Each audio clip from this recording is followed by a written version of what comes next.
Hello guys, welcome back to my channel. तो आज हम शुरू करने वाले हैं फिज़िक्स का चैप्टर नंबर 1 जो कि है यूनिट्स एंड डायमेंशंस, राइट। तो ये चैप्टर शुरू करने से पहले हमें एक चीज़ पता होना चाहिए कि फिजिकल क्वांटिटी पहले होता क्या है, right. So let's read the definition. A quantity which can be measured और quantized is known as physical quantity, जिसको कि हम नाप सकते हैं। जैसे कि लेंथ हो गया, लेंथ को हम नाप सकते हैं, मीटर से नाप सकते हैं, किलोमीटर से नाप सकते हैं, राइट। मास हो गया, केजी से नाप सकते हैं, ग्राम से नाप सकते हैं, राइट। टाइम हो गया, आवर से नाप सकते हैं, मिनट से या फिर सेकेंड से। फोर्स हो गया, फोर्स को हम किससे नाप सकते हैं, मतलब लिख सकते हैं जैसे कि न्यूटन हो गया, डाइन हो गया, राइट। लेकिन अगर देखा जाए तो हम हैप्पीनेस को इधर नाप नहीं सकते। क्या हम ऐसे बोल सकते हैं कि आज मैं 2 किलो खुश हूँ? नहीं। क्या हम ऐसे बोल सकते हैं कि आज मैं 2 किलो दुखी हूँ? नहीं। क्या हम ऐसे बोल सकते हैं यार आज तो मैं 10 लीटर गुस्सा हूँ? ऐसे बोल सकते हैं? नहीं बोल सकते। तो they are not physical quantities, right. अगर हम यूनिट्स को देखें तो फिजिकल क्वांटिटीज को क्यू से डिनोट किया जाता है, right. Magnitude into unit, that's this is numerical value, n is numerical value and q is unit.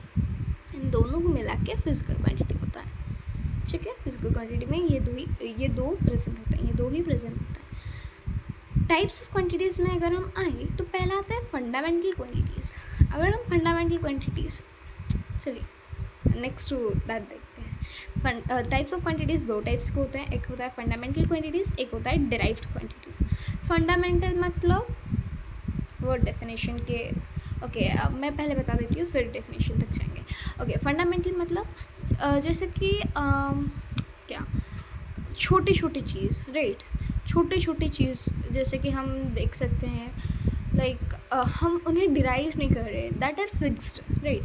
अगर हम फंडामेंटल क्वांटिटीज़ को ऐसे मल्टीप्लाई कर दें या फिर डिवाइड कर दें एक को दूसरे से, then they will be derived quantities, right. इतने तो समझ में आ गई, फिर हम देखते हैं, चलते हैं डेफिनेशन में, फिर समझाती हूँ मैं, ठीक है।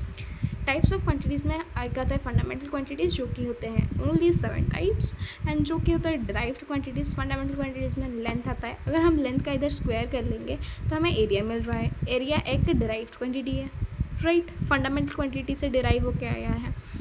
अगर हम एल लेंथ है फंडामेंटल क्वांटिटी, लेंथ का क्यूब कर लेंगे तो हमें वॉल्यूम मिल रहा है, वॉल्यूम मिल रहा है, तो वॉल्यूम है डिराइव्ड क्वांटिटीज़। लेंथ भी फंडामेंटल क्वांटिटीज़ में है, टाइम भी फंडामेंटल क्वांटिटीज़ में है। तो length upon time is speed, length मतलब वही distance upon time is speed, right, ठीक है। तो उसके बाद आते हैं डेफिनेशन ऑफ फंडामेंटल क्वांटिटीज़ में, right. These are only few quantities of which are independent of all other quantities and they act as a basis of other quantities. वो किसी पे डिपेंडेंट नहीं होते, वो खुद का खुद होता है, मतलब अपने लिए खुद काफ़ी होता है। जैसे कि इधर लेंथ लिया गया, टाइम है, राइट, और क्या है, मास से, लाइक दैट। लेकिन इधर स्पीड जो है, वॉल्यूम जो है, एरिया जो है, ये है डिराइव्ड क्वांटिटीज़, क्योंकि ये डिपेंडेंट है। ऑल इधर हम देख लेंगे, ये है डिराइव्ड क्वांटिटीज़, मल्टीप्लिकेशन और division of different parts of fundamental quantities. Fundamental quantities के डिफरेंट पार्ट्स का मल्टीप्लिकेशन या डिवीजन को हम बोलते हैं derived quantities. This are independent, meanwhile these are dependent on fundamental quantities. Derived quantities are dependent on fundamental quantities and fundamental quantities are independent of all other quantities, right? Then चलते हैं next page। तो next page, एक minute, तो next page है ये 7 fundamental quantities मैंने आपको बताया था। फंडामेंटल क्वांटिटीज 7 ओनली 7 ही होते हैं। तो अगर देखा जाए फंडामेंटल क्वांटिटी 7 टाइप्स के होते हैं। पहले मैग्नीट्यूड देखेंगे, फिर यूनिट देखेंगे, फिर उसका सिंबल देखेंगे, ठीक है। फंडामेंटल क्वांटिटीज़ क्या क्या होते हैं जो कि इंडिपेंडेंट होता है, यही 7 फंडामेंटल क्वांटिटीज़ इंडिपेंडेंट होते हैं। और इन 7 फंडामेंटल क्वांटिटीज़ को मल्टीप्लाई, डिवाइड, उसके पावर 2, पावर 3, पावर 4, पावर 5 ऐसे कर करके हम निकालेंगे डिराइव्ड क्वांटिटीज़, राइट। पहला आता है लेंथ। लेंथ का यूनिट होता है मीटर, उसको रिप्रेजेंट करते हैं सिंबल एम से। फिर आता है मास। मास होता है, मास का यूनिट होता है किलोग्राम और उसको उसका सिंबल या फिर उसको रिप्रेजेंट करते हैं केजी में। देन आता है टाइम। टाइम का होता है सेकेंड यूनिट एंड उसका सिंबल होता है या फिर उसको रिप्रेजेंट करते हैं एस से, राइट। इलेक्ट्रिकल करंट होता है नेक्स्ट। देन उसकी यूनिट होता है एम्पियर। इलेक्ट्रिक करंट का यूनिट होता है एम्पियर। एम्पियर को रिप्रेजेंट करते हैं ए से, राइट। उसके बाद होता है थर्मोडायनेमिक टेम्परेचर। थर्मोडायनेमिक टेम्परेचर को मतलब उसका यूनिट क्या होता है, उसका यूनिट होता है केल्विन। केल्विन का सिंबल क्या होता है या फिर केल्विन को किससे रिप्रेजेंट करते हैं, के से रिप्रेजेंट करते हैं, ठीक है। देन आता है quantity of matter, right. Matter का यूनिट क्वांटिटी ऑफ मैटर का यूनिट होता है मोल। इसको रिप्रेजेंट करते हैं मोल, MOL। इधर यूनिट है MOLE और इधर सिंबल है MOL, राइट। देख लेना सही से, MOL ही है यूनिट एंड MOL है सिंबल, राइट। देन आता है लुमिनस इंटेंसिटी। लुमिनस इंटेंसिटी की यूनिट होता है कैंडेला एंड उसका सिंबल होता है CD, राइट। देन आता है force. Force is equals mass into acceleration. Mass into acceleration. Acceleration खुद एक डिराइव्ड क्वांटिटी है, V/T, velocity upon time. Time एक होता है फंडामेंटल क्वांटिटी और इधर एक्सेलरेशन भी एक डिराइव्ड क्वांटिटी होगा। मास इंटू एक्सेलरेशन करेंगे तो फोर्स निकलेगा। तो फोर्स भी एक डिराइव्ड क्वांटिटी ही है क्योंकि हम इसे डिराइव कर रहे हैं। किसको मतलब किससे डिराइव कर रहे हैं, फंडामेंटल क्वांटिटी से डिराइव कर रहे हैं। ये डिपेंडेंट है फंडामेंटल क्वांटिटीज़ के ऊपर, इसलिए हम इसको फंडामेंटल क्वांटिटीज से डिराइव कर रहे हैं, right. Force is equals mass into acceleration, ठीक, is equals M whole into V/T। Acceleration होता है वेलोसिटी अपॉन टाइम। एक्सेलरेशन होता है क्या है, वेलोसिटी अपॉन टाइम होता है एक्सेलरेशन। मास को मास रख दिया हमने, मास का इधर यूनिट का सिंबल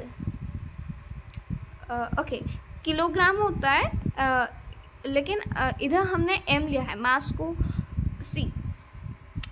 मास का इधर हमने यूनिट या फिर सिंबल यूज़ नहीं किया है। देख लो, सही से देख लो, समझो। मैथ्स का हमने यूनिट या सिंबल नहीं लिया है। मास को हम इधर लिख रहे हैं M शॉर्ट फॉर्म में, राइट। इसका यूनिट या सिंबल हमने यूज़ नहीं किया है। इधर मास को हम शॉर्ट फॉर्म में M लिख रहे हैं और एक्सेलरेशन का V/T है, ठीक। फिर है M आ गया। V होता है L/T। Velocity is equals length upon time. Length upon time. Velocity भी एक डिराइव्ड क्वांटिटी है जो कि दो लेंथ अपॉन टाइम, मतलब लेंथ और टाइम को डिवाइड करने से मिलता है। लेंथ और टाइम होते हैं फंडामेंटल क्वांटिटीज़। फंडामेंटल क्वांटिटीज़ को डिवाइड करने से हमें मिला वेलोसिटी। लेंथ अपॉन टाइम मिला वेलोसिटी अपन, ये है T, दिख नहीं रहा सही से, T, ठीक है। T भी, टाइम भी फंडामेंटल क्वांटिटी है, ठीक है।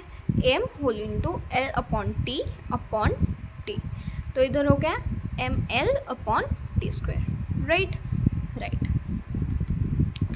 देन आता है हमारा सिस्टम ऑफ यूनिट्स। तो सिस्टम ऑफ यूनिट्स होता क्या है, चलिए देखते हैं। A complete set of units both fundamental and derived for all kinds of physical quantities is called system of units.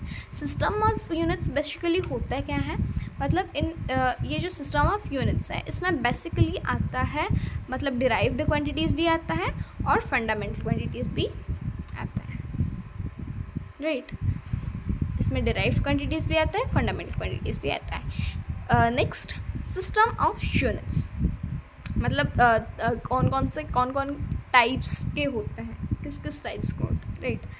तो पहला आता है CGS सिस्टम ऑफ यूनिट, या फिर हम उसको बोलते हैं गॉसियन सिस्टम, जो पहले इसको डिफाइन करते हैं, राइट।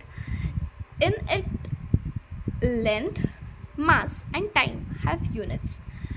लेंथ इधर था, मास था, टाइम था, ये है लेंथ, मास, टाइम, ये है फंडामेंटल क्वांटिटीज़। इधर CGS यूनिट में अगर हम देखेंगे तो इसमें लेंथ, मास एंड टाइम होता है, जो जिसका कि यूनिट होता है सेंटीमीटर, जिसको कि हम cm से रिप्रेजेंट करते हैं, ग्राम जिसको कि हम g से रिप्रेजेंट करते हैं, एंड सेकेंड जिसको कि हम s से रिप्रेजेंट करते हैं रिस्पेक्टिवली। देन अगर हम आए MK सिस्टम पर, MK सिस्टम बोलते हैं या फिर इसको एक मिनट, यस अब ठीक लग रहा है या अब हो गया ठीक। MK सिस्टम या फिर जॉर्गी सिस्टम, ये बेसिकली जो SI यूनिट हम बोलते हैं ना, राइट, जो SI यूनिट हम बोलते हैं बेसिकली SI यूनिट होता यही है। MK सिस्टम को हम SI यूनिट बोलते हैं। तो चलिए देखते हैं। In this system length, mass and time have units metre, kilogram and second. इधर भी लेंथ, मास, टाइम, इधर भी लेंथ, मास एंड टाइम, लेकिन इधर सेंटीमीटर, ग्राम, सेकेंड में, इधर मीटर, किलोग्राम एंड सेकेंड में, ठीक है। देन थर्ड आता है FPS system. In this system foot, pound and second are used respectively for measurements of length, mass and time. Length, mass, time हर एक चीज़ में आता है, जिसके इधर भी आ गया, इधर भी आ गया, इधर भी आ गया, लेकिन इधर यूज हो रहा था सेंटीमीटर, ग्राम, सेकेंड, सेंटीमीटर, ग्राम, सेकेंड, दिख रहा है, सेंटीमीटर, ग्राम, इधर गया भाई, ग्राम, सेकेंड, इधर यूज़ हो रहा है मीटर, किलोग्राम एंड सेकेंड, इधर यूज़ हो रहा है लेंथ, मास एंड टाइम। ये यूजुअली हम ये अमेरिका का है, जैसे कि pound, foot, second, FPS system, ठीक है। हम यूज़ करते हैं, फुट को भी यूज़ करते हैं। हाइट कितना है भाई, 5 फुट है भाई, 6 फुट है ना। तो बेसिकली हम पाउंड्स को यूज़ नहीं करते, ठीक है। इधर एक टेबल बना दिया है सिस्टम लेंथ, मास, टाइम का। लेंथ, मास, टाइम ही होता है ना हर एक सिस्टम में। तो FPS सिस्टम ये वाला, इसमें होता है लेंथ फुट में, मास होता है पाउंड में, टाइम होता है सेकेंड में। CGS सिस्टम जो कि होता है हमारा गॉसियन सिस्टम, उसको centimetre, gram and second. Then आता है MK सिस्टम जिसको कि मीटर, किलोग्राम एंड सेकेंड। ये होता है MK वाला, बेसिकली होता है हमारा SI यूनिट, राइट। फिर आता है यूनिटलेस क्वांटिटीज़। यूनिटलेस क्वांटिटीज़ क्या होते हैं, रेशियो। यूनिटलेस क्वांटिटीज़ के पहला आता है रेशियो। यूनिटलेस मतलब उनका यूनिट नहीं होता। ये इनका तो यूनिट था भाई, ये जो था लेंथ का होता है मीटर, लेंथ का होता है मीटर एक यूनिट है, राइट। फोर्स का होता है, फोर्स का हम रिप्रेजेंट किससे करते हैं, लाइन से करते हैं, राइट, या फिर न्यूटन से करते हैं, वो होता है उसका यूनिट। लेकिन अब आ गया यूनिटलेस क्वांटिटीज़। अब तक हमने यूनिट वाले क्वांटिटीज़ पढ़े थे, अब आ गया यूनिटलेस क्वांटिटीज़, राइट। रेशियो, पहला आता है ratio, numerical value only. Let's see इसका मतलब क्या होता है। When a physical quantity is a ratio of two similar quantities, it has a no units. For example, ठीक है, समझ नहीं आया, एग्जाम्पल लेते हैं। चलो भाई एग्जाम्पल लेके ही समझते हैं definition. Relative density, density of the object upon density of the water at 4 degree Celsius. इसका जो डेंसिटी होता है, डेंसिटी का तो यूनिट सेम ही होगा। इसका डेंसिटी ले गए हम, इसका भी ले गए, लेकिन इसका डेंसिटी जो होगा इसका डेंसिटी भी वही होगा। मतलब डेंसिटी का न्यूमेरिकल वैल्यू की बात मैं नहीं कर रही, मैं यूनिट की बात कर रही हूँ, राइट, यूनिट की बात कर रही हूँ। डेंसिटी ऑफ ऑब्जेक्ट का यूनिट जो होगा, density of water 4 degree Celsius, उसका भी यूनिट वही होगा, ठीक है। तो दोनों यूनिट कट गए, तो ये यूनिटलेस क्वांटिटी है। Relative density, density of object upon density of water at 4 degree Celsius, तो ये यूनिटलेस क्वांटिटी। क्यों? क्योंकि ये कट गया। देन आते हैं रिफ्रैक्टिव इंडेक्स में, और एक एग्जांपल है रिफ्रैक्टिव इंडेक्स, जैसे कि होता है velocity of light in air upon velocity of light in medium. अब वेलोसिटी का तो यूनिट होता है, वेलोसिटी का यूनिट हमने ले लिया, फिर ये भी वेलोसिटी है, तो ये वेलोसिटी का भी यूनिट सेम ही होगा। वेलोसिटी का यूनिट के साथ वेलोसिटी का यूनिट कट गया, तो रुका क्या, ओनली न्यूमेरिकल वैल्यू। ठीक है, उसके बाद होता है स्ट्रेन। स्ट्रेन क्या होता है, change in dimension upon original dimension. Dimension का भी लेंथ सेम ही रहेगा, दोनों का लेंथ सेम रहेगा, तो भाई कट गया। कट गया तो क्या रहेगा, बस न्यूमेरिकल वैल्यू। एक एग्जांपल लेते हैं हम। सपोज ए 80 किलोमीटर पर आवर से चल रहा है, बी 40 किलोमीटर आवर से चल रहा है। अगर हम इन दोनों को डिवाइड करें, ठीक है, अगर हम इन दोनों को डिवाइड करें, ए अपॉन बी करें, तो इधर ऊपर भी किलोमीटर पर आवर है, नीचे भी किलोमीटर पर आवर है। ठीक है, तो दोनों इधर कट गए, रुका क्या, 80 अपॉन 40, इसको कट करेंगे तो 2 आएगा। 2 एक न्यूमेरिकल वैल्यू है और इसका कोई यूनिट नहीं है क्योंकि ये दोनों यूनिट आपस में कट गए। वैसे ही इधर रिलेटिव डेंसिटी में यूनिट कट जाएगा क्योंकि डेंसिटी का जो यूनिट होता है इधर भी डेंसिटी का वही यूनिट होगा, दोनों कट जाएंगे यूनिट, तो बस रहेगा न्यूमेरिकल वैल्यू। जो भी हम एग्जाम्पल लेंगे उसका न्यूमेरिकल वैल्यू बाकी रहेगा। ठीक है, रिफ्रैक्टिव इंडेक्स का भी वही, वेलोसिटी का इधर भी वेलोसिटी का यूनिट कट जाएगा, ऊपर नीचे ऐसे ऐसे होकर कट जाएगा वेलोसिटी का यूनिट, तो बाकी रहेगा क्या, न्यूमेरिकल वैल्यू। वैसे ही स्ट्रेन का change in dimension, original dimension. Dimension और डायमेंशन का मतलब क्या, डायमेंशन और डायमेंशन का दोनों का यूनिट सेम ही होता है। यूनिट ऊपर है नीचे है तो दोनों कट जाएंगे, बाकी रुकेगा क्या, that is the numerical value only, right. देन चलते हैं नेक्स्ट पेज पर, देखते हैं क्या है नेक्स्ट पेज में। अलॉट अलॉट अलॉट अलॉट, मैं अलॉट कर रही हूँ, नोट है, अलॉट कर रही हूँ, नोट आ गया, अलॉट हो जाए सब, ये इम्पॉर्टेंट है, अलॉट हो जाए, अलॉट नोट आ गया। चलिए देखते हैं।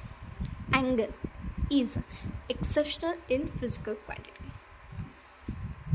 भाई पागल हो क्या, केमिस्ट्री में भी एक्सेप्शनल, फिजिक्स में भी अभी एक्सेप्शनल आ गया यार, करे तो करे क्या, कहीं कहीं एक्सेप्शन आ ही जाता है, जैसे कि फिजिकल क्वांटिटीज़ में आ गया, एंगल एक एक्सेप्शन होता है ना। चलिए देखते हैं क्या होता है। Angle is exceptional physical quantity. भाई हमने केमिस्ट्री, मतलब हम तो केमिस्ट्री में ही एक्सेप्शनल क्वांटिटीज़ पढ़ के थक चुके हैं, भैया फिजिक्स में भी आने लगा है। इतना ज़्यादा नहीं होगा लेकिन होगा, कुछ कुछ का होगा, मतलब हर एक का नहीं होगा, कुछ कुछ का होगा। अगर हम फिजिकल क्वांटिटीज़ का देखें तो एंगल एक एक्सेप्शन है। Which though is the ratio of two similar physical quantities. Two similar physical quantities के रेशियो होते हैं, जिसके वजह से देखते हैं, angle is equals arc upon radius but still requires each unit. ये दो फिजिकल क्वांटिटीज़ के दो सिमिलर फिजिकल क्वांटिटीज़ का रेशियो होते हैं, लेकिन इनको एक यूनिट चाहिए, डिग्रीज और radians, to specified along with numerical value.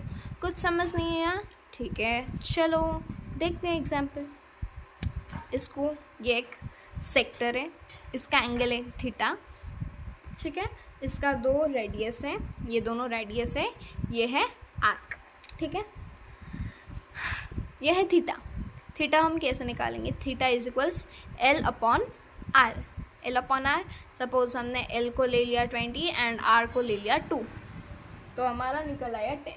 10 का क्या हम कुछ भी यूनिट ना दें, क्योंकि इधर सेंटीमीटर है, हम काट लेंगे, कुछ भी यूनिट नहीं देंगे। नहीं भाई, ऐसा नहीं होगा। क्यों नहीं होगा, बोलती हूँ, मैंने तो पहले ही बोल रखा था। उधर डेंसिटी था तो कट गया भाई, उधर यूनिट कोई नहीं रुका, बस न्यूमेरिकल वैल्यू रुका। तो क्या हम इधर भी काट के रख देंगे और यूनिट ना लगाएंगे तो सही होगा? नहीं होगा सही। क्यों? क्योंकि एंगल एक एक्सेप्शनल केस है। एंगल, जहाँ भी एंगल होगा उधर यूनिट, मतलब चाहे कट भी जाए unit, same similar physical quantities की यूनिट चाहे कट भी जाए, लेकिन उसका यूनिट होगा। कैसे? वो रेडियंस में होगा या फिर स्टेरेडियन में होगा, ठीक है। इधर हो गया 10, तो हम क्या, मतलब ओनली न्यूमेरिकल वैल्यू ही लिख दें 10, चलेगा? नहीं चलेगा भाई। ये एंगल इधर एक्सेप्शनल क्वांटिटी है और इसको एक यूनिट चाहिए होता है। जैसे कि अगर एंगल है, ये वाला एंगल था इसीलिए हमने इधर रेडियंस लगाया।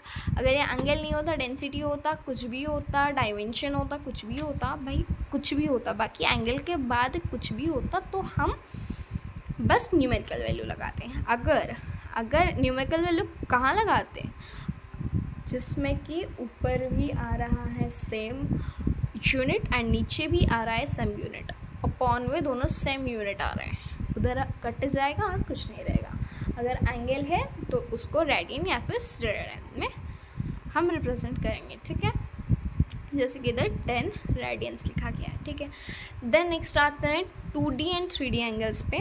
3D एंगल्स को ऐसे रिप्रेजेंट किया जाता है, ये होता है सॉलिड एंगल्स। दिखाती हूँ, पहले आते हैं 2D एंगल्स में। यह है एक सर्कल, यह है 2D,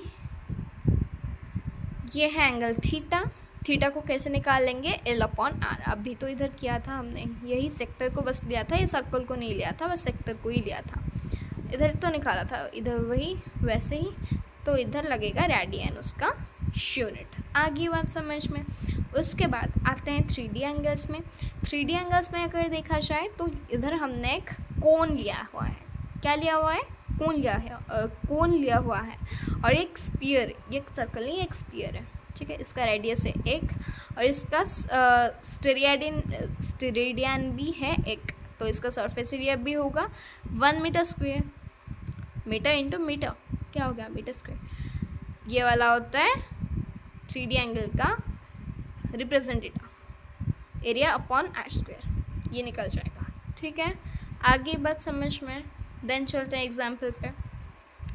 find a suitable SI unit for universal gravitational constant. क्या पूछा है, फिर से find a suitable SI unit for universal gravitation constant, ठीक है। इसका मतलब क्या होता है, यूनिवर्सल ग्रेविटेशनल कंस्टेंट मतलब ग्रेविटेशन का हमें यूनिट निकालना है, इतना। आगे बात समझ में। ये है क्या, फोर्स है, ठीक है, इज इक्वल्स G मतलब ग्रेविटेशन का कंस्टेंट, राइट।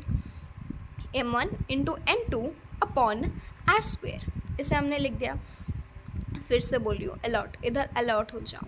ये जो डिब्बा है, ब्रैकेट है, डिब्बा है, ये जो बॉक्स है, इसे बनाना ज़रूरी है, इसे बनाना ज़रूरी है। फिर से बता रही हूँ, ये जो ब्रैकेट है, ये जो डिब्बा है, इसे बनाना ज़रूरी है। मार्क इधर मिलता है, इसे बनाना ज़रूरी है, ठीक है, ठीक है। तो इधर इसका तो हमें पता नहीं, इसको हमने वैसे ही डिब्बे में रख दिया। m1 का पता है, m1 को हमने kg में m मतलब मास, भाई मास होता है m, ठीक है। kg को रिप्रेजेंट कर रखा है, तो kg को भी डिब्बे में डाल दिया। m2 kg में आएंगे तो उसको भी डिब्बे में डाल दिया। r स्क्वायर, रेडियस किस में होता है भाई, मीटर में होता है ना, मीटर स्क्वायर रख दिया। रेडियस का स्क्वायर तो मीटर का भी स्क्वायर कर दिया हमने। इधर n ले आए हम, ठीक है। इधर m स्क्वायर, n मतलब न्यूटन, ठीक है, न्यूटन मीटर स्क्वायर। इधर ग्रेविटेशनल का कंस्टेंट ये है kg square, kg into kg, इधर आ गया kg स्क्वायर। यार आजा, फोकस हो जा, हाँ, kg स्क्वायर। तो इधर अगर इसको हम इस साइड ले आए तो ये इस साइड आ जाएगा, ये अपॉन में चला जाएगा, ठीक है। Gravitational constant is equals nm square upon kg square. Questions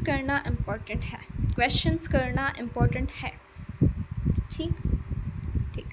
चलिए चलते हैं नेक्स्ट क्वेश्चन में। Express the SI unit of energy joule in terms of SI unit of mass, length and time, ठीक है। कैसे होता है, चलिए देखते हैं। एनर्जी, काइनेटिक एनर्जी को के से रिप्रेजेंट कर रही हूँ मैं। इसके बाद से कभी भी मैं काइनेटिक एनर्जी को रिप्रेजेंट करना चाहूँगी तो के से रिप्रेजेंट करूँगी, ठीक है। Kinetic energy is equals half mv square, ये फॉर्मूला तो हमें पता है, ये एक डिराइव्ड क्वांटिटी है, ठीक है। 1 जूल इज इक्वल्स kg, डिब्बे में रखना है, kg metre per second square, kg metre per second square. 1 joule is equals kg, इसको हमने खोल दिया, मीटर स्क्वायर अपॉन में second square, right. kg metre square को हमने मल्टीप्लाई कर दिया, इधर रह गया second square. 1 joule is equals kg metre square upon second square, ठीक। ठीक है, ठीक है। फिर आता है डायमेंशंस, ये डिब्बा ज़रूरी है, फिर से बता रही हूँ ये डिब्बा ज़रूरी है। चलते हैं डायमेंशंस में, ठीक है। तो अगर डायमेंशंस का देखा जाए तो when an derived quantity is expressed in terms of fundamental quantities, जब एक डिराइव्ड क्वांटिटी एक्सप्रेस होता है फंडामेंटल क्वांटिटीज़ के द्वारा, फंडामेंटल क्वांटिटीज़ तो डिपेंडेंट है, सॉरी डिराइव्ड क्वांटिटीज़ तो डिपेंडेंट है फंडामेंटल क्वांटिटीज़ में। जब एक डिराइव्ड क्वांटिटी एक्सप्रेस्ड होता है फंडामेंटल क्वांटिटीज़ में, it is written as the product of different parts of the fundamental quantities. अलग अलग पार्ट होते हैं फंडामेंटल क्वांटिटीज़ के, उनके पार्ट के हिसाब से ये इनको रिप्रेजेंट किया जाता है। तो पार्ट्स आर कॉल्ड डायमेंशंस। इनका जो पार्ट होता है, जैसे कि लेंथ एक फंडामेंटल क्वांटिटी है, एक एग्जाम्पल लेते हैं फिर समझ आ जाएगा। लेंथ होता है एक फंडामेंटल क्वांटिटी, लेंथ का स्क्वायर लिया तो हमें मिल गया एरिया, ठीक है। तो इधर लेंथ का जो स्क्वायर 2 जो है 2 है उसका dimension. Parts the powers are called and dimensions, ठीक है। इतना आ गया समझ में। लेट्स सी क्या होता है। Speed is equals distance upon time. Distance, इसको डिब्बे में डाला एल को, और टाइम टी को डाला डिब्बे में। एल का पावर 1 है इधर, टी का पावर -1 है। ऊपर इधर ये नीचे था, उसको हमने ऊपर ले आया, इसलिए ये -1 हो गया, ठीक है। इसका डायमेंशन देखते हैं स्पीड का क्या होगा। 1 इन लेंथ में 1 है, और -1 इन टाइम में -1 है। ऊपर लेके आएंगे फिर देखेंगे नीचे जो होगा वो पावर नहीं है, उसको मल्टीप्लाई में लाएंगे। माइनस होगा तो माइनस होगा, प्लस होगा तो प्लस, सॉरी हाँ माइनस होगा तो पावर, नेगेटिव होगा तो नेगेटिव होगा, पॉजिटिव होगा तो पॉजिटिव होगा, कोई फ़र्क नहीं पड़ता, लेकिन उसको हम ऊपर लाएंगे, ये ज़रूरी है, ठीक है। फिर चलते हैं नेक्स्ट पेज पे, भाई पलट जा। फिर आता है इधर यूनिट नेम, कुछ यूनिट नेम एंड सिंबल। इधर आता है डायमेंशन सिंबल। डायमेंशन का सिंबल क्या होता है, उधर मैंने डिस्टेंस को एल लिया था ना, हाँ तो वही एल को ही डिस्टेंस के जगह मैंने एल को डिब्बे में डाला था ना पिछले पेज में, इसलिए वही, ठीक है। तो इधर ले आए हम मीटर को हम एम से रिप्रेजेंट करते हैं। इधर डायमेंशन सिंबल है उसका एल, मीटर को हम एम से रिप्रेजेंट करते हैं, लेकिन उसका डायमेंशन सिंबल है एल। किलोग्राम, रुक भाई, किलोग्राम का होता है केजी, उसको रिप्रेजेंट करते हैं एम से। सेकंड का होता है एस, उसको रिप्रेजेंट करते हैं टी से। एम्पियर का होता है ए, उसको रिप्रेजेंट करते हैं आई से। केल्विन का होता है के, उसको रिप्रेजेंट करते हैं ओ से। मोल का होता है एम ओ एल, उसको रिप्रेजेंट करते हैं एन से। कैंडेले का होता है सी डी, इसको रिप्रेजेंट करते हैं जे से। ये इम्पॉर्टेंट है अलॉट, ये इम्पॉर्टेंट है। फिर आते हैं नोट पे, ये भी इम्पॉर्टेंट है। लेंथ एल, ये वाला, ये हाइट हो सकता है, मैं बोलती हूँ, ये जो एल है ये हाइट रिप्रेजेंट कर सकता है, ये विड्थ रिप्रेजेंट कर सकता है, ये रेडियस रिप्रेजेंट कर सकता है, ये डिस्प्लेसमेंट भी रिप्रेजेंट कर सकता है, ठीक है भाई। मैं लास्ट को एक बात बताऊंगी, सुन के जाना, ठीक है। इम्पॉर्टेंट है मतलब एक डिफ्रेंशिएशन है, and I think that is important. शायद आप जानते होगे, लेकिन दैट्स इम्पॉर्टेंट, सुनते जाना, ठीक है। एम डिग्री एल, ये डिग्री समझ रहे हो क्या? नहीं है ये डिग्री भाई। m0 l0 and t0 is equals 1। किसी का पावर 0 होगा, किसी का पावर 0 होगा, किसी का पावर 0 होगा तो वो 1 होगा। m का स्क्वायर, सॉरी m का पावर 0 तो 1 इंटू, मतलब मल्टीप्लाई करेंगे l to the power 0 1 into t to the power 0 1 into 1 क्या होगा 1। ये है डायमेंशन लेस। आगे बात समझ में, जैसे कि 200, इसका कोई डायमेंशन ही नहीं है। -1 3 हो गया, 1/2 हो गया, ये होगा डायमेंशन लेस, ठीक है। फिर आते हैं क्वेश्चन पे, find the dimension of force. Force होता है F equals ma, mass into acceleration. Mass को m से डिब्बे में डालना ज़रूरी है, अपॉन, सॉरी इसको भी इंटू, इसको भी v/t, इसको भी डिब्बे में डालेंगे। m v/t, v होता है क्या, l/t होता है v, ठीक है। एल अपॉन टी लिख दिया हमने, अपॉन टी, ये वाला टी इधर आ गया, इज इक्वल्स, इसको हम खोल लेंगे, मतलब इसको हम मल्टीप्लाई करके खोल लेंगे ब्रैकेट को, ठीक है, m into L M L upon में t इंटू टी, ये हो गया टी स्क्वायर, ठीक है। फिर आता है F is equals m to the power 1, ये जो हमारा निकला, मैं बोली थी इसको ऊपर लेना होगा, इसको ऊपर लेना होगा तभी सही आएगा डायमेंशन, ठीक है। इधर हम f का डायमेंशन निकाल रहे हैं, f is equals m to the power 1, m का पावर 1 है, l का पावर 1 है, लेकिन t का पावर -2 है, इधर -2 है, 2 नहीं है, -2 है, 1 in mass, 1 in length and -2 in time, ठीक है। फिर आते हैं अगले क्वेश्चन में, find the dimension of energy, कई मतलब kinetic energy, half M V square, उसका फॉर्मूला, इधर m को m से रिप्रेजेंट कर दिया हमने, v स्क्वायर को l अपॉन टी, v था ना, l अपॉन टी होता है v, ठीक है, l अपॉन टी का होल स्क्वायर, v का स्क्वायर था, l अपॉन टी का होल स्क्वायर, ठीक है, m into L square upon में हो गया टी स्क्वायर, इसको ऊपर लेंगे तो ही आएगा m to the power 1, l to the power 2, t to the power -2, ठीक है। फिर आते हैं एक टॉपिक में जिसका नाम है एप्लीकेशंस ऑफ डायमेंशनल एनालिसिस। तो उसका पहला पॉइंट है checking the dimensional consistency of equations, equations के डायमेंशनल कंसिस्टेंसी को हमें चेक करना होगा, ठीक है। चलिए देखते हैं इसका मतलब क्या होता है। प्रिंसिपल ऑफ होमोजेनिटी नहीं आया समझ में, ठीक है, चलिए देखते हैं, आ जाएगा समझ में भाई, एक दो एग्जाम्पल्स तो लेके देखो, कैसे नहीं आएगा समझ में, देखते हैं। Only the quantities of same dimensions, ये है ओ, भाई मेरा ओ, हाँ हो गया ओ, only the quantities of same dimensions can be added और सब्ट्रैक्टेड, सेम डायमेंशंस के क्वांटिटीज़ को ही ऐड या सब्ट्रैक्ट किया जा सकता है। ये कुछ रूल्स होते हैं डायमेंशंस के, बेसिकली ये कुछ रूल्स होते हैं डायमेंशंस के, जो कि प्रिंसिपल्स ऑफ होमोजेनिटी, ठीक है। अगर सेम डायमेंशन से only the quantities of same dimensions, दो क्वांटिटीज़ हैं लेकिन उनका डिफरेंट डायमेंशंस है, तो उनको ऐड या सब्ट्रैक्ट नहीं किया जा सकता। अगर दो फिजिकल क्वांटिटीज़ है उनका सेम डायमेंशंस है तो वी कैन ऐड और subtract the quantities, right. Then आता है second point, dimensions of LHS is equals dimensions of, okay, इसका एक एग्जांपल देती हूँ फिर आएगा समझ में।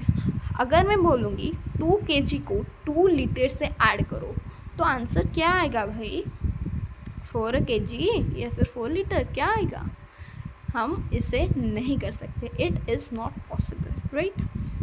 फिर आता है dimensions of LHS is equals dimensions of RHS, dimensions of LHS जितना होगा डायमेंशंस ऑफ आरएचएस उतना होगा, मतलब यूनिट दोनों का सेम होना चाहिए। क्या मैं ये बोल सकती हूँ 2 kg जितना होता है 2 लीटर वो उतना होता है, नहीं यार, दोनों यूनिट डिफरेंट है, कैसे बोल सकती हूँ मैं, it is not possible at all, क्योंकि dimensions of LHS is not equal to dimensions of RHS.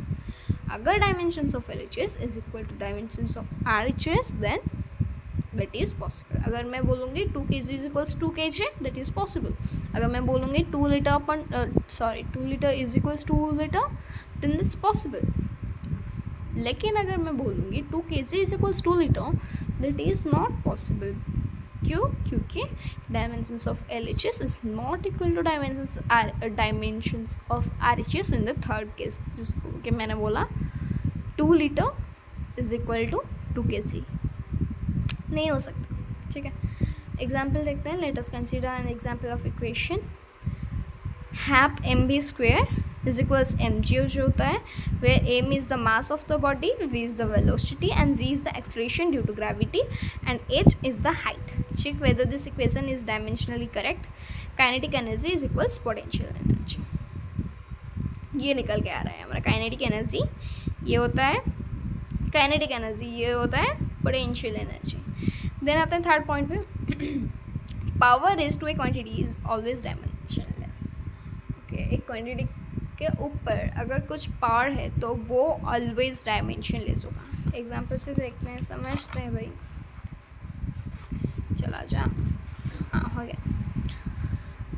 The SI unit of energy is joule is equals kg metre square upon में second square, इसको ऊपर ले आए kg metre square upon में second square, इसको ऊपर ले आए तो -2 हो गया, ठीक है। That of the speed is v metre upon second, ऊपर ले -1 हो गया, टू द पावर -1 हो गया। End of the acceleration A is, ये एक्सेलरेशन को ए से रिप्रेजेंट करा जाता है स्पीड, तो इधर स्पीड को v से रिप्रेजेंट किया गया, एक्सेलरेशन को a से, जो कि metre per second. Which of the following formula of kinetic energy k, kinetic energy को k से रिप्रेजेंट किया गया, मतलब के ई भी हम लिख सकते हैं, k भी लिख सकते हैं, ठीक है। Given below, can you rule out on the basis of dimensional arguments. m stands for mass of the body, इधर दिया गया है m stands for mass of the body, okay. Kinetic energy is equals mass square into velocity. भाई half mass into half M भी होता है इसका formula, तो ये नहीं हो सकता इसका फॉर्मूला, राइट। के हाफ एम बी स्क्वायर, ठीक है। के is equals mass into acceleration. भाई ये तो फोर्स का हो गया, गलत है। के 3/16 एम बी स्क्वायर, ये भी हो सकता है। क्यों? क्योंकि ये भी है फॉर्मूला काइनेटिक एनर्जी का। Kinetic energy half M V square plus M A. यार प्लस एम ए क्यों लिखा गया? अगर इतना होता तो हो जाता, प्लस एम ए है तो ये नहीं हो सकता, ठीक है। फिर आते हैं दूसरे पॉइंट में। हमने पहला वाला ख़त्म किया, अब आ गया दूसरा, deducing relation among the physical quantities. जैसे कि F is equals M A, force is equals mass into acceleration. Mass का पावर 1 है, एक्सेलरेशन का पावर 1 है। Force is equals mass into acceleration. F is equals M का power हमने X ले लिया, ए का पावर हमने वाई ले लिया। M L T to the power -2 is equals, इसको हमने लिख दिया M L T to the power -2, जो कि हमने पहले पेजेस में ही अभी पढ़ के आए हम। M L T to the power -2 F को रिप्रेजेंट किया जाता है मास लेंथ टाइम का स्क्वायर अपॉन में टाइम का स्क्वायर। तो इधर हो गया एम का पावर एक्स, ए का पावर वाई, मतलब ये होता है acceleration. L into T to the power -2 बोल सकते हैं, या फिर L upon T to the power 2 बोल सकते हैं। उसको उसका टू द पावर वाई कर लिया हमने, ठीक है। तो इधर m to the power 1, l to the power 1, t to the power -2 is equals m x, l to the power y, l to the power y, t -2y, ठीक है। m to the power x मतलब x is equals 1, y is equals 1। आ गई बात समझ में? अगर इधर भी हम डालेंगे ना -2y इज इक्वल्स -2, तो भी y आ जाएगा 1। आ गई बात समझ में? x y निकल गया, डन, फाइन। देन आता है एक example, the time period of a simple pendulum is found to depend only upon the length of the string and acceleration due to gravity g. Derive a formula for the same. इसका हमें formula निकालना है derivation method से, fine. इसका formula हम derive करके निकालेंगे। तो मैं बेसिकली अभी बता देती हूँ कौन कौन से चैप्टर्स हैं, बाकी मतलब इसके बाद बेसिकली राउंड ऑफ है और क्या है, ऑर्डर्स ऑफ मैग्नीट्यूड है और सिग्निफिकेंट फिगर्स हैं, बस दैट्स इट। आपके इतने तक ही है, ठीक है। देखते हैं time period t is equals length upon gravity. t is equals k into L two the power x हमने ले लिया, g का पावर y ले लिया। k होता है डायमेंशनल लेस कंस्टेंट, इस k कंस्टेंट है, k मतलब काइनेटिक एनर्जी इधर नहीं है, इधर k कंस्टेंट है, ठीक है। t को हमने डिब्बे में डाल दिया, l का पावर x लिख के l को भी डिब्बे में डाल दिया। l t -2 क्यों? अपॉन में इसका 2 है, मतलब l के अपॉन में t है, t टू द पावर 2 है, तो इधर ऊपर आ गया, तो इधर -2 हो गया। To the power y, t का पावर 1, l का पावर x, l का पावर y, t का power -2y is equals l to the power x plus y, double l है ना, l to the power x plus y, t to the power -2y, ठीक है। L0 क्यों? L0 तो 1 होता है। अगर हम किसी भी चीज़ से सपोज 2 से 1 मल्टीप्लाई कर रहे हैं तो 2 ही होगा ना, 4 से 1 मल्टीप्लाई कर रहे हैं तो 4 ही होगा ना। l टू द पावर 0 हमने रख दिया, तो l टू द पावर 0 तो 1 ही होता है ना, t से हम 1 मल्टीप्लाई करेंगे तो t ही होगा ना, तो इधर बेसिकली t ही बचा, ठीक है। कोई हमने इधर डिफरेंट कंस्टेंट रख के मल्टीप्लाई नहीं कर रखा है, ठीक है। l टू द पावर 0 हमने इधर क्यों मल्टीप्लाई किया? क्योंकि इधर l था, ठीक है।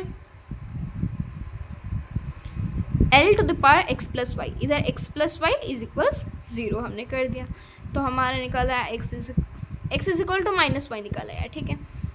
तो इधर t to the power -2y is equals 1, इसका t का पावर 1 है, तो 1 is equals -2y, y is equals -half, इसको डाल देंगे इधर, minus into minus half is plus half, t is equals K L half g minus half, t is equals K to the power sorry k into root over of L upon g, ठीक। फिर आता है हमारा round of. Round of के कुछ rules होते हैं। Round of तो हमने पढ़ाई मतलब पढ़ ही रखा है, मतलब बचपन से हम पढ़ते ही आ रहे हैं राउंड ऑफ। कैसे यार, राउंड ऑफ तो हमने पढ़ रखा है 2, 3, 4, 5th, इधर तक तो हमारे एक्सरसाइज में भी आते थे राउंड ऑफ, ठीक है। तो चलिए देखते हैं राउंड ऑफ के कुछ रूल्स और राउंड ऑफ कैसे किया जाता है, ठीक है। रूल नंबर 1 क्या है? If the digit to be dropped is less than 5 then the preceding digit is left unchanged. यार क्या लिखा हुआ है, कुछ समझ नहीं आ रहा, डेफिनेशन समझ नहीं आ रहा। ठीक है चलो एग्जांपल लेते हैं, आ जाएगा समझ में डेफिनेशन अपने आप। एग्जांपल एक हमने लिया जो कि है x is equal 7.82, x is equal 7.82, ठीक है। x एक का नंबर है जिसको कि हमने ले लिया 7.82, सपोज 7.82 को ही हमें राउंड ऑफ करना है, ठीक है। तो बेसिकली इधर 2 है, अगर 1, 2, 3, 4 होगा तो हमें उसको हटाना है जितना मतलब अगर 1, 2, 3, 4 होगा तो अगर 1 है तो 1 को हटाना है, 2 है तो 2 को हटाना है, 3 है तो 3 को हटाना है, 4 है तो 4 को हटाना है। बेसिकली उसके पहला वाला जो पॉइंट वाला नंबर होगा उसी को हमें रखना है, ठीक है। जैसे कि इधर 2 है, अगर 5 के बाद से अलग है, 5 के बाद से अलग है, इधर हम 1, 2, 3, 4 के बाद करें, 1, 2, 3, 4 एंड 1, 2, 3, 4 ओनली, बस 1, 2, 3, 4, बस 1, 2, 3, 4, ये वाला रूल 1, 2, 3, 4 के लिए वैलिड है, ठीक है। तो 1 होगा इधर तो 1 को हटाएंगे 7.8, 2 होगा 2 को हटाएंगे 7.8, राउंड ऑफ होगा, ठीक है। 3 होगा 3 को हटाएंगे 7.8, 4 होगा 4 को हटाएंगे 7.8। और एक एग्जाम्पल लेते हैं 3.94, 4 है 4 को हटाए 3.9, आ गई बात समझ में, ठीक है। रूल नंबर 2 देखते हैं। If the digit to be dropped is more than 5 then the preceding digit is raised by 1। यार कुछ समझ नहीं आया, ठीक है। फिर से चलिए देखते हैं एग्जाम्पल, आ जाएगा समझ में अपने आप। मतलब इधर आ गई समझ में। अगर बेसिकली ये 5 के नीचे है, अगर 5 के नीचे नंबर्स हैं, 5 के नीचे मतलब 1, 2, 3, 4 अगर बेसिकली हैं डिजिट के मतलब लास्ट डिजिट, तो ये राउंड ऑफ होगा जब, तो ये हट जाएगा, 5 के नीचे वाले डिजिट्स हट जाएंगे, 5 से कम वाले डिजिट्स हट जाएंगे। तो इधर डेफिनेशन में वही लिखा हुआ था, इधर उल्टा लिखा हुआ है, 5 के ऊपर वाले डिजिट्स 7 है। एग्जाम्पल लेते हैं 6.87, x इज इक्वल 6.87, तो 7 होता है 5 से ऊपर, ठीक है। अगर हम इसको राउंड ऑफ करेंगे तो इसमें +1 करेंगे, इसको हटा देंगे, इसमें +1 करेंगे। अगर 6 होगा 6 को हटाएंगे 8 + 1 करेंगे, 7 होगा 7 को हटाएंगे 8 + 1 करेंगे, 8 होगा 8 को हटाएंगे 8 + 1 करेंगे, 9 होगा 9 को हटाएंगे 8 + 1 करेंगे, ठीक है। तो इधर बेसिकली आ गया 6.9। और एक एग्जाम्पल लेते हैं 12.78, ठीक है। इधर 8 है तो 8 को हटाया 7 + 1, 12.8 आ गया हमारा।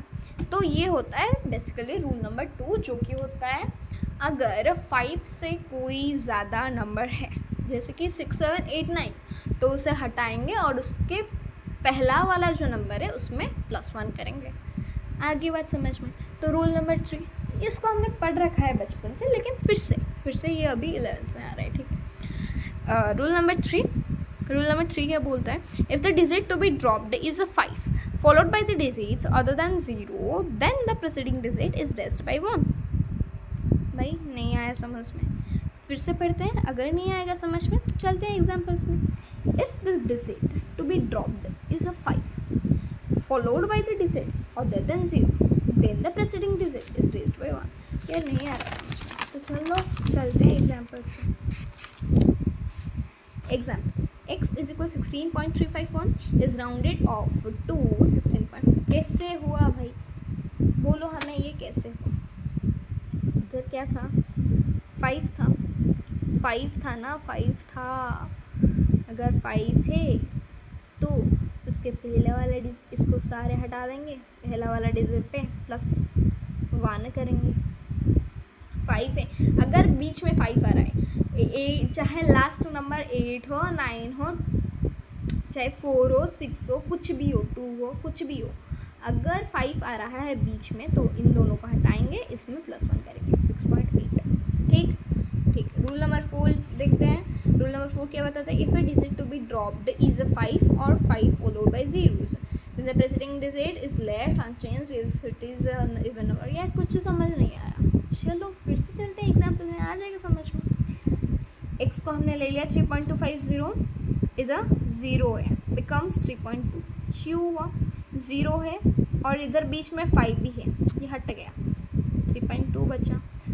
q इधर 3.2 हमने रखा क्योंकि 2 एक इवन नंबर है, इधर इवन नंबर के बाद किया जा रहा है। अगर इवन नंबर होगा तो ये दोनों हट जाएंगे।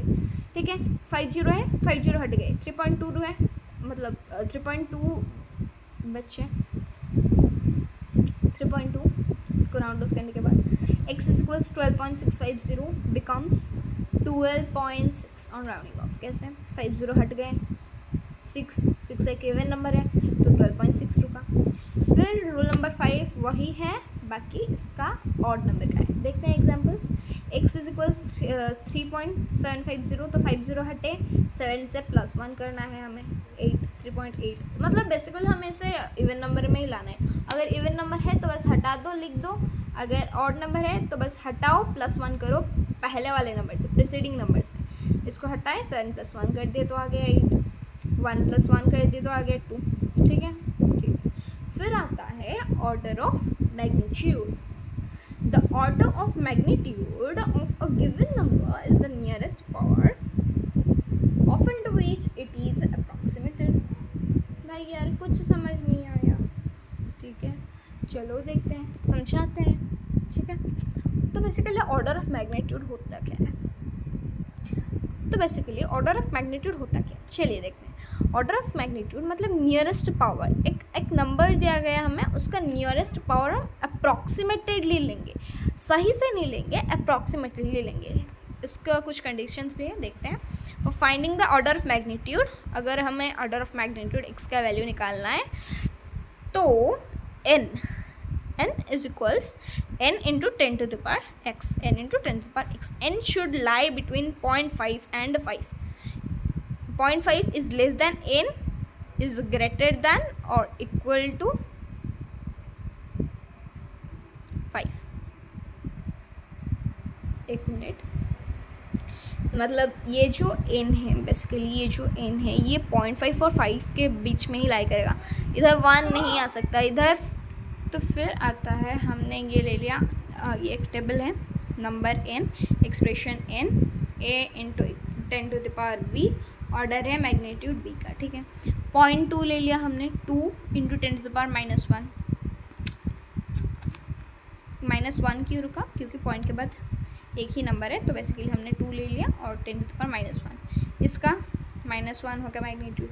1 ले लिया तो 1 into 10 to the power 0, 1 into 1 ही तो होता है, मतलब बेसिकली हम इसको मल्टीप्लाई करेंगे तो ये निकलेगा, हम इसको मल्टीप्लाई करेंगे तो ये निकलेगा, और उसका पावर होगा तो ये होगा। ठीक है, आगे बात इतना समझ में।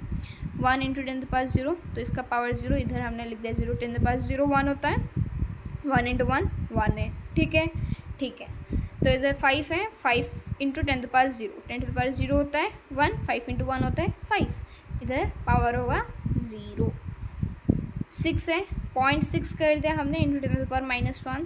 ठीक है, क्या निकलेगा पावर में 1, 0.6 into 10 to the power 1, 10 multiply करेंगे तो 6 उधर चला जाएगा, 6.0 है, 6.0 इज इक्वल टू 6। ठीक है, 3.2 इंटू 10 to the power 1, 32 है, सॉरी 31 है, 3.1 into 10 to the power 1, power में 1 है, 3.1 इंटू 10 to the power 1, 10 को अगर हम मल्टीप्लाई करेंगे तो 1 उधर चला जाएगा लेफ्ट को, तो इधर 0.0 लग जाएगा तो 31 हो जाएगा, 31.0 इज इक्वल टू 31, राइट।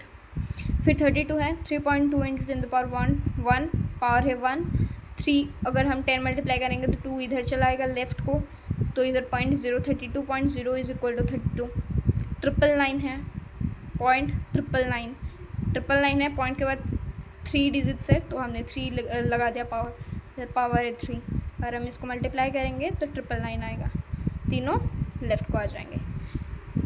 इधर 1000 है तो 1 इंटू 000, ठीक है, 10^3 इज इक्वल 000, राइट, तो 10 का पावर 3 आ गया। इतना आ गया समझ में। एक देखते हैं question. The radius of Earth is 6400 into 10^3 metre, find its order of magnitude. इसका ऑर्डर ऑफ मैग्नीट्यूड हमें निकालना है। तो बेसिकली इधर दिया गया है 6400 इंटू 10^3, तो हमें निकालना कैसे है, n should lie between 0.5 and 5, इसको दिमाग में रख के निकालना है। तो इधर 00 को हमने इधर ले आया तो इंटू 10⁻² कर देंगे हम, 00 100 इंटू 10⁻² कर देंगे हम, तो इधर 10 का पावर मतलब 10 एक ही लेंगे और 3 + 2 हो जाएगा 5, तो 64 इंटू 5 हो गया। तो फिर इसके बीच एक पॉइंट लगा देंगे तो इधर और एक डिजिट बढ़ जाएगा 10⁻6, फिर ये भी बड़ा हो जा रहा है 0.5 से और 5 से, तो इसलिए इसको भी इस तरफ राइट को ले आएंगे तो इधर और एक डिजिट बढ़ जाएगा, 10⁻7 हो जाएगा।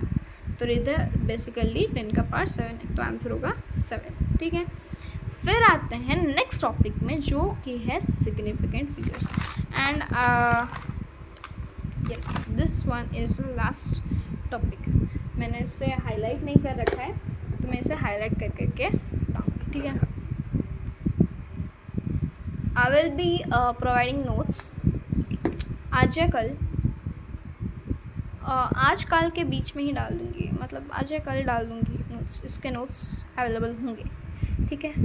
तो सिग्निफिकेंट फिगर्स क्या बताता है, rule number 1, all the 0 digits are significant. नहीं आया समझ में, ठीक है, मत आने दो, देखते हैं हम एग्जाम्पल से समझते हैं, ठीक है। तो इधर है 42.3, ठीक है, हैज़ 3 सिग्निफिकेंट फिगर्स।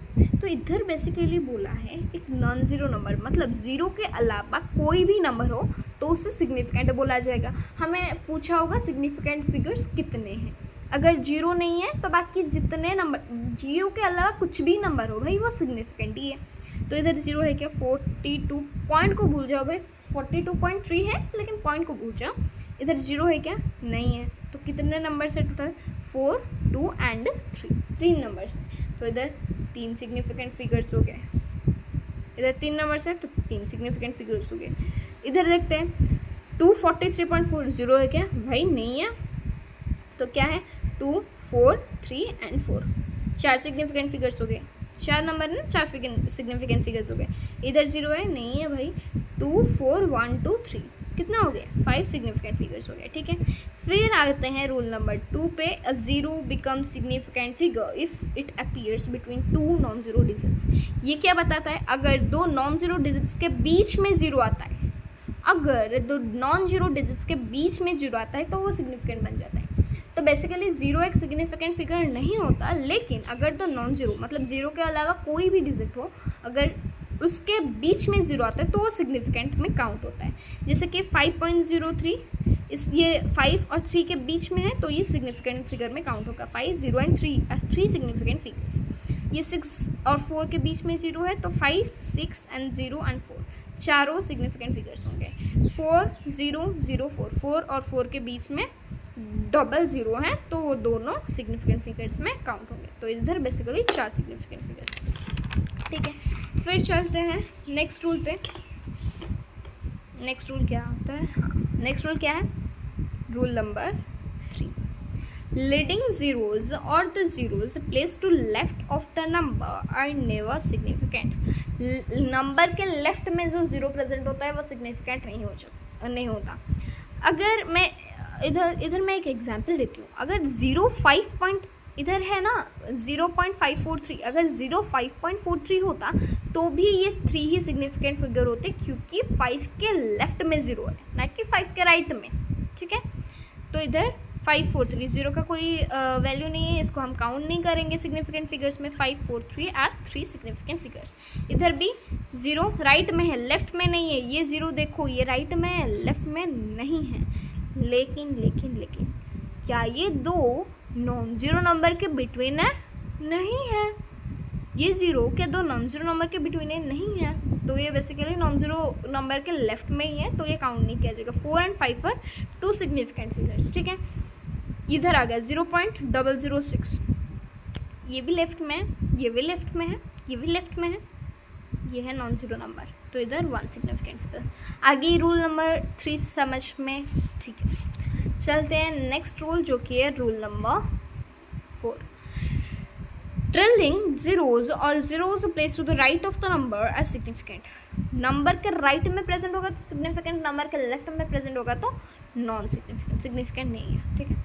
4.330 कितने सिग्निफिकेंट है? 4 सिग्निफिकेंट है। क्यों? इस जीरो की भी हमने सिग्निफिकेंट माना। अगर दो नॉन जीरो के बीच में जीरो होगा तो मानेंगे, अगर वो नॉन जीरो नंबर के राइट में होगा तो मानेंगे, अगर लेफ्ट में होगा तो हम जीरो को सिग्निफिकेंट में काउंट नहीं करेंगे, ठीक है। 4.330 हैज़ अ 4 सिग्निफिकेंट फिगर्स, ठीक है।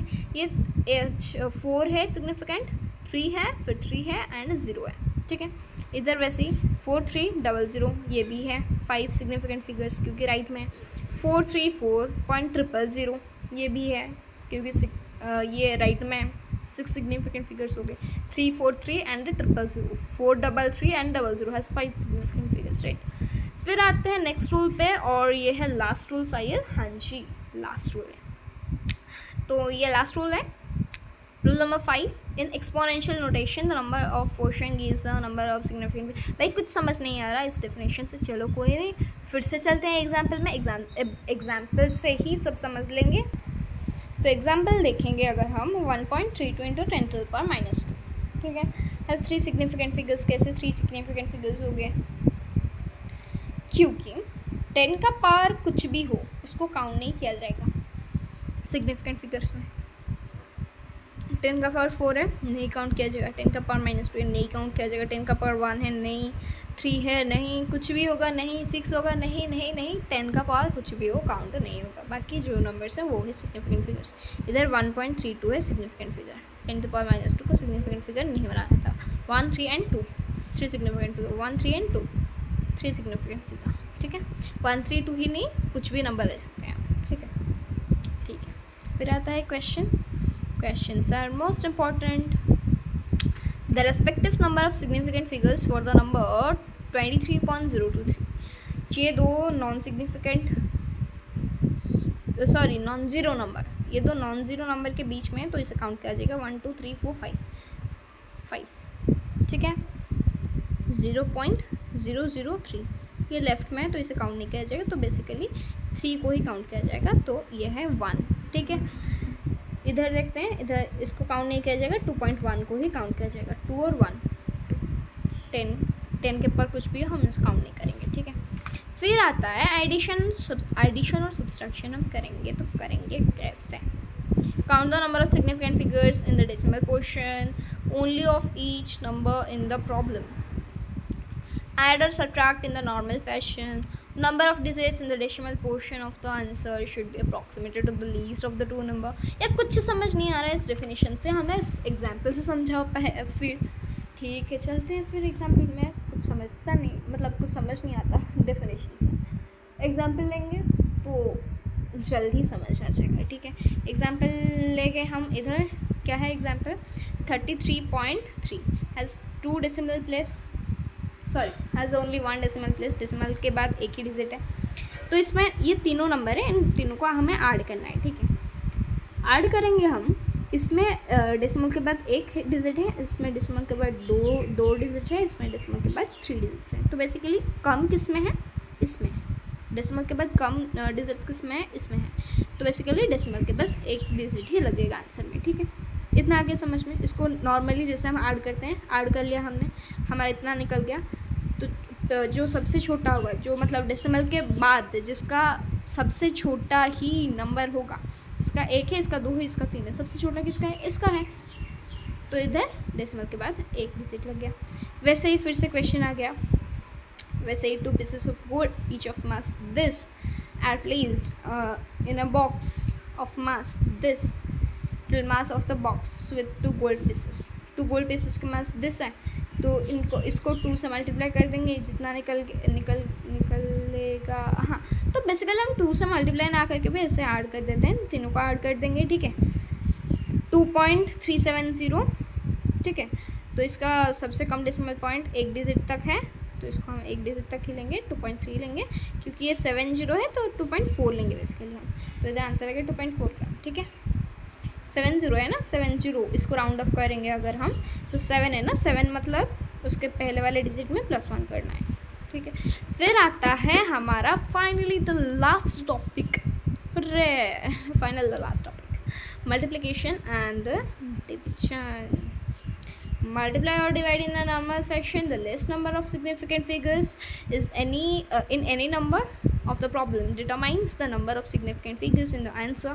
You are now looking at the entire number, not only the decimal portion, blah blah blah blah blah. नहीं, कुछ समझ नहीं आया भाई, ठीक है, समझाते हैं एग्जाम्पल से, ठीक है। चलते हैं एग्जाम्पल में। एग्जाम्पल 142.06 0.23, इसको हम जैसे नॉर्मली जैसे हम मल्टीप्लाई करते हैं, मल्टीप्लाई हमने कर दिया, हमारा इतना आ गया नंबर, तो इधर 0 था, 0 लेफ्ट में होगा तो काउंट नहीं होगा। 32 पॉइंट ब्ला ब्ला ब्ला 32 ब्ला ब्ला ब्ला ब्ला ब्ला कितना है, 1 2 3 4 1 2 3 4 1 2 3 4 4 छोड़ के हम पॉइंट देंगे, ठीक है। इधर है 6, तो बेसिकली ये 6 है, राइट। अगर हम इधर भी देखेंगे तो इधर 8 है, तो बेसिकली इसमें +1 का आ जाएगा, तो इधर 32 approximately nearly equal to 32, this one is nearly equal to 32, 6738 is nearly equal 32.6738 is nearly equal to 33, sorry मैं तभी से 32 बोल रही थी, nearly equal to 33, right. This one is the last, हमारा एरर एनालिसिस नहीं है, ठीक है। This one is the last, मतलब डिवीज़न का एक एग्जाम्पल ही है, बस एरर एनालिसिस नहीं है हमारा। डिवीज़न का अगर हम एग्जाम्पल लेंगे तो 0.90 ले लिया हमने एग्जाम्पल, अपॉन में ले लिया हमने 4.26, ठीक है। इसका डेसिमल के बाद 2 डिजिट, इसका भी डेसिमल के बाद 2 डिजिट, तो डेसिमल के बाद आंसर में 2 डिजिट ही आएगा। इसको हमने डिवाइड किया तो हमारा निकला 0.211266, लेकिन हम डेसिमल के बाद 2 डिजिट से लेंगे 0.21, ठीक है। आगे बात समझ में, तो बेसिकली इतने में ही होता है हमारा ये वाला चैप्टर, फिजिक्स का पहला चैप्टर ख़त्म हो गया। 1 आवर एंड 2 मिनट्स 28 सेकेंड में हमारा ख़त्म हो गया फिजिक्स का पहला वाला चैप्टर। फिर मैं लेके आऊँगी शायद बायो के या फिर केमिस्ट्री का या फिर फिजिक्स का, देख के कुछ भी लेके आऊँगी। तो नेक्स्ट चैप्टर हम करेंगे सेकेंड चैप्टर सबका, ठीक है, सभी का सेकेंड चैप्टर हम शुरू करेंगे। इस वीडियो में हमने करा फिजिक्स का पहला चैप्टर ख़त्म, ठीक है। Thank you for watching till now, till then take care, bye bye. यार अगर वीडियो अच्छा लगा है तो please like share and subscribe कर दो यार।